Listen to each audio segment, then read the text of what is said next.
Kia ora tātou, welcome to this lesson of Māori Ki Te Ao by Mr. Stan Walker, a contemporary waiata, something that's pretty popular at this current stage in 2025. Awesome work. As we get into this is also going to be a bit of a reggae lesson, going to give you a bit of a background into it and how to play it. One of the most frequent questions I actually get asked by students is, how do you play reggae? So we're going to have a look into that. If you want to go into the timestamps, you can do that as well. Remember to subscribe, but the timestamps are all in the description, as well as you can just go on the search bar and just find the area that you want to go to. If you want to learn the chords, then go learn the chords. If you want to learn how the song goes, you can go learn how the song goes. Or if you just want to go straight to the reggae part, head on there now. Other than that, get ready. Lots of bar chords in this, so let's go. Alright, so Māori Ki Te Ao, this is in the key of B minor. And as explained before, we are going to be doing this all with bar chords, as the reggae style has a lot of staccato in it, and so it's kind of good to use the bar chords because it's just a little bit of a exercise in dampening and muting the strings with your bar. There are three sections to this. We're going to go with the verse, the pre-chorus, and the chorus.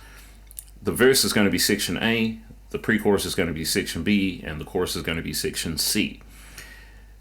What it actually starts in is E minor, even though the key is B minor, but it starts with an E minor at the start when the voice comes over and it's just like talking like a whakatauki, a little bit of a quote, or what seems like a whakatauki. I'm not sure if it is, I'm not sure 100%. Someone can comment that if they know. But when that happens, we're going to start with an E minor 7. So to do this, we're going to go with a 5th string minor chord shape, which would be like this here. And we're going to go on the 7th fret, because on the 5th string, that 7th fret is an E note. And then so we know that's the root note right there. What's going to happen is you're going to bar the 7th fret. You're going to put your second finger on the 8th fret of the B string, right down here. And then your third finger is going to go on the 9th fret of the D string, or the 4th string. Then straight underneath that, you're going to put your pinky, and that is going to be just a straight E minor. Now we want to make this an E minor 7, so we take our pinky off. So we take it off that 9th fret of the G, and now it's on the 7th fret with the bar here. So that's what it should look like. Something like that. Alright, so that is our E minor 7.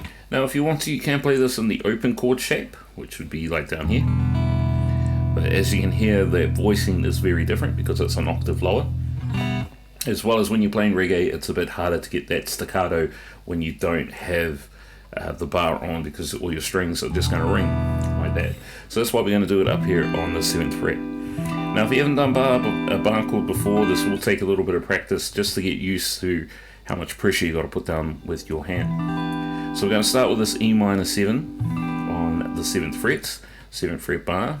And then we're going to move to a B minor 7. And that is, we're going to stay on the 7th fret, but what's going to happen is that we're now going to use a 6th string bar chord minor shape, which is just simply 7th fret again, because now we're going to use the 6th string as our root, which is a B note, and then we're going to come out here with the 3rd finger on the 9th fret of the A string, or the 5th string, and that's all that you need for B minor 7. Very nice, lush sound in there. Now we're going to move down a whole step, so we're going to go down 2 frets. Keep that bar there, and we're going to go to a major shape on the 6th string. So now we've gone from a B on the 7th fret and we've moved it down 2 frets, so we've gone a whole step down, and now we're on A. So A is our root note here, and we're going to keep our finger 2 frets out, so now it's going to be on the 7th fret, that's our 3rd finger, 7th fret of the A string. Right under that on the D string, or on the 4th string, we're going to put our pinky, and then on the 6th fret of the G, or the 3rd string, we're going to put our 2nd finger, and that's A major, or just an A chord, right there like that. So we're going bar on the 5th, 7th fret for the 3rd finger on the A string, 7th fret on the D string on the for your fourth finger or your pinky, and then your second finger is going to go underneath that on the 6th fret of the G. The G string there, or the 3rd string.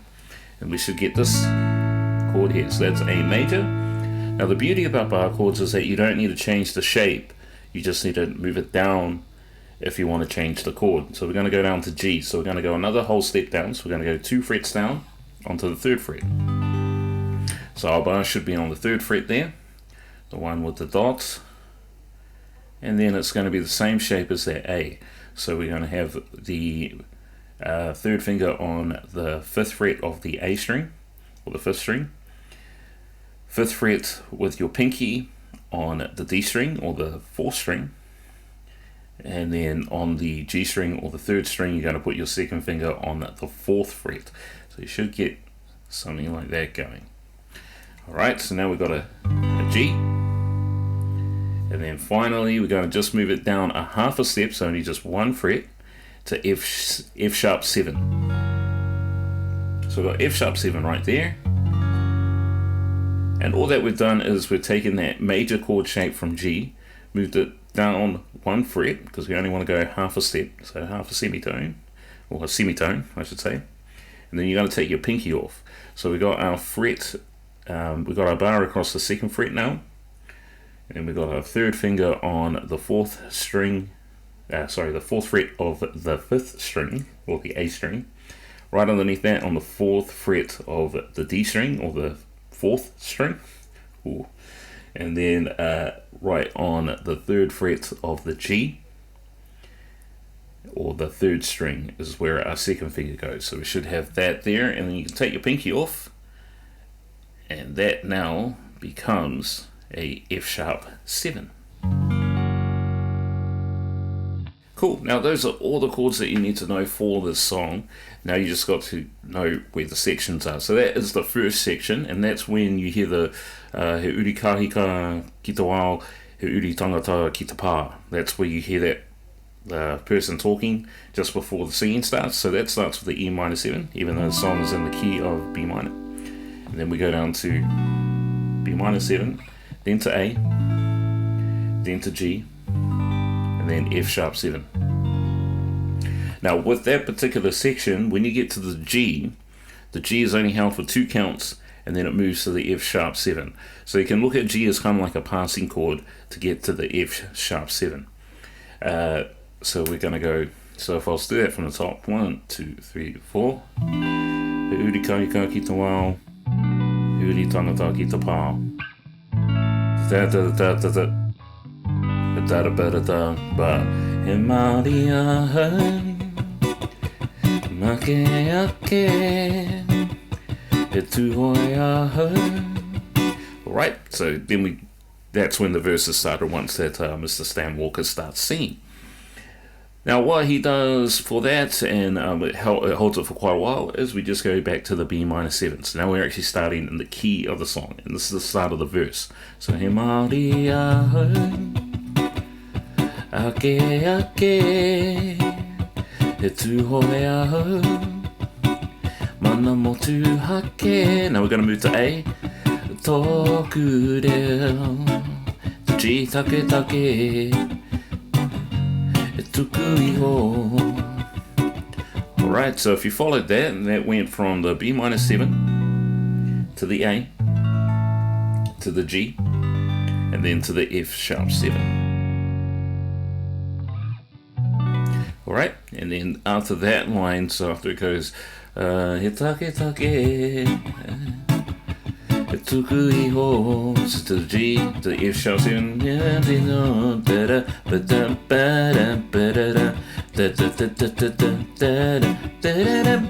Now that little horns line actually comes from Mr. Bolanani and the Exodus, a song called Exodus. Really cool song, check it out if you want to. But that's where that horns line comes from. Cool, so as we go to that B minor 7, that's when it then starts to go with Ke ware ware koe koe na wai koe, Tō mana he rangatira, So what we did in the intro there, so that's the pre-chorus. That is the pre-chorus there. So when it goes Ke Ware Ware, that's when you go to that E minor 7. Now the last part is that just learning the chorus. So when it's going Ue, mahuta mai ra e tue, hore hia me te kue, te reo Māori ki te ao. Ue, mahuta mai ra e tue, hore hia me te kue, te reo Māori ki te ao, he kaka noa. Alright, so the chorus is even more simpler. It's just got 2 chords, so we're only just going from that B minor 7. We're gonna say ooh, you're gonna hold that for a little bit. Mahuta mai ra e tue, hore hia me te kue. That's when you change to the A, which is just the next chord, and then you're gonna go back to B minor 7. Te reo Māori ki te ao. And then you just hold that for a little bit. Now, you do the reggae strum, so you do the skank, is what they call it in reggae. You do that through the verse and the chorus, but you don't do it in the pre-chorus. You just one strum out, and then just count to 4, because it's in 4/4. And then that's that. It goes the pre-chorus for the He uri kake ka ki te wao. Then it goes into the verse. Then it goes to the pre-chorus, which is the Ke Ware Ware, ko wai ko wai koe, nā wai koe. And then it goes into the chorus. Then it goes back to the verse. Then it goes back to the pre-chorus. Then it goes back to the chorus. And then when it goes to the haka, so the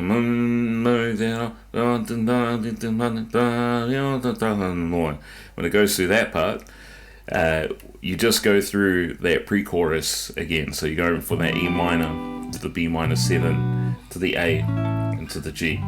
So just to go over it all from the top, those 3 sections, and then you should be able to pick it up.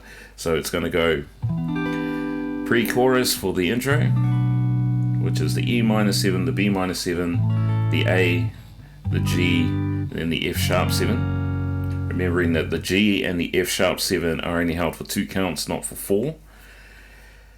Then you go to the verse, which is just the B minor 7, and you hold that for a little bit before you change to the A, and then back down to the G and to the F sharp 7.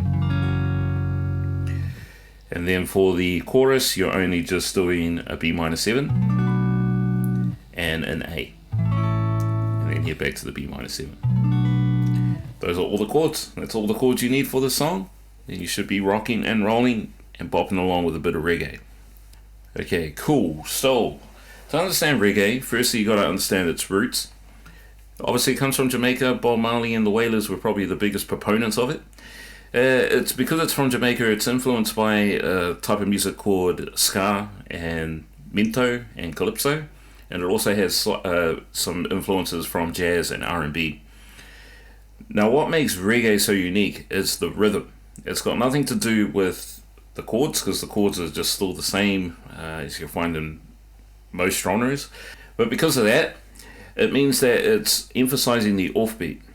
Now what does that mean? Well, firstly, most songs that you hear are going to be in what we call common time, which is just 4/4. Now reggae, I don't think there's any song that has another time signature other than 4/4 for reggae and reggae music, and that's because of that offbeat is what is accented.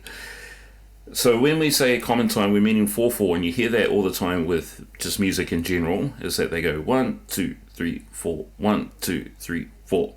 Now what happens with that is the 1 is what we call the downbeat, and that's because of a conductor's hand will usually come down like this when they're conducting either an ensemble or an orchestra. Right, you got 1, or right-handed side. I'm used to doing it with my right hand, so you go 1, 2, 3, 4. 1, 2, 3, 4. Now with that movement, this is the 1 here, and that's the downbeat. So that's why they call it downbeat, and then usually the others are called upbeats, or sometimes they're backbeats. The backbeat is usually 2 and 4. Now the reason why I say you got to get to know that, because if you're going 1, 2, 3, 4. That is the on beat. So those are all the on beats, and the 1 is known as a downbeat. What you do with reggae is you shift that accent to the in-betweens, and this is where you get the ands. So you got 1 and 2 and 3 and 4 and that's what you hear with the reggae strum. Now if you were to think about this with a guitar and what we do with guitar, it's all to do with your right hand when it comes to rhythm, or your strumming hand. If you're left-handed, it will be your left hand, and the guitar will be flipped around. Practice with a metronome, because that will keep you consistent, and that's what it's all about with the rhythm. Now, what happens if you were to think about that downbeat, so the 1, if you were to think about it like a strumming pattern, you'll see my hand go down, and then up on the ands. So you're going 1 and 2 and 3 and 4 and. So if you were to think about it, all the accented notes are all the up strokes on the guitar. Now that's if you were to just approach it just from a standard way of playing, but that doesn't mean that that's the only way to play. So if we were to play this, and I'm just going to use the B minor 7 that we've been learning with Māori Ki Tao here. So if I was just to do it, it would be like 1 and 2 and 3 and 4 and 1 and 2 and 3 and 4 and. Cool. Now, if I wasn't to lift my hand off like what I've been doing here on my left hand, I'm actually lifting my hand off so that way it dampens and mutes the string to get you a staccato sound. It won't come out the same. It will come out like this if I wasn't to lift it off. 1 and 2 and 3 and 4 and 1 and. That's not how you play reggae, right? You got to get the staccato, and staccato just means that you got to cut. You got to cut off the note. You got to just mute the note. You're only just stabbing at it. Boof, boof, boof.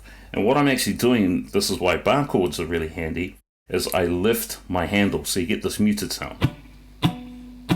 Like that. So if you're going down, I'm actually pushing and then releasing. So if I also go from this angle here, hopefully you'll see it with the bar.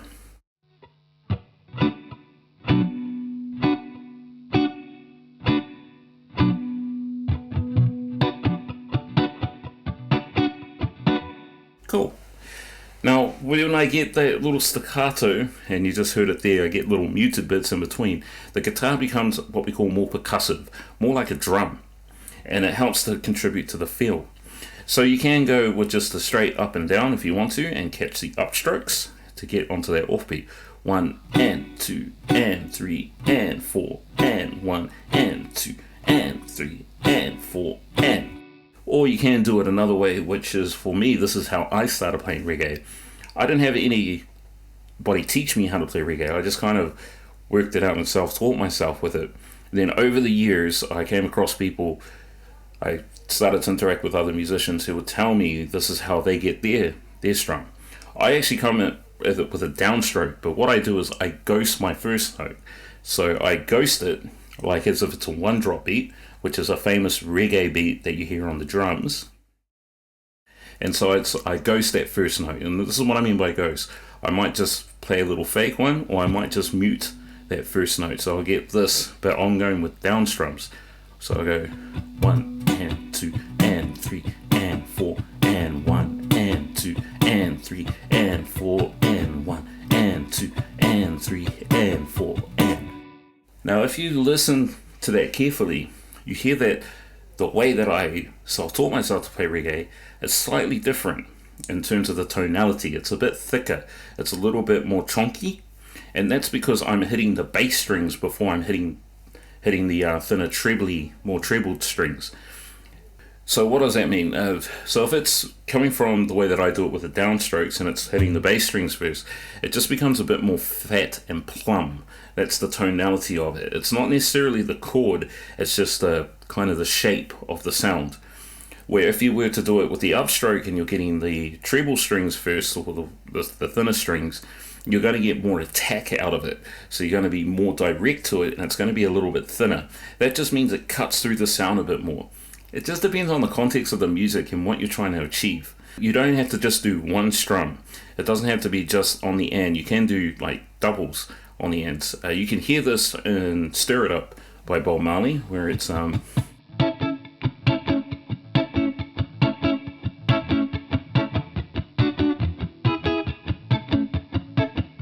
Alright, now as you can see, I've just played the A major chord shape there.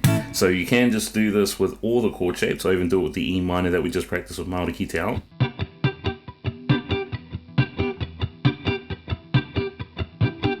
Now what I'm doing there with that rhythm is I'm actually keeping the tempo just consistent with my right hand.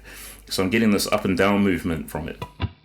And I get that sound in it. If I was to go, He Māori ahau, hake ake, tūhoi ahau, mana mo tū hake, tōku reo, e take take, e tuku iho.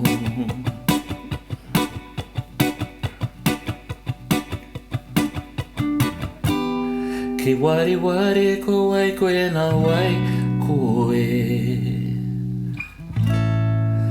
Tō mana he rangatira, hei, ue, mahuta mai ra e tue, hora ia me te kue, te reo Māori ki te ao.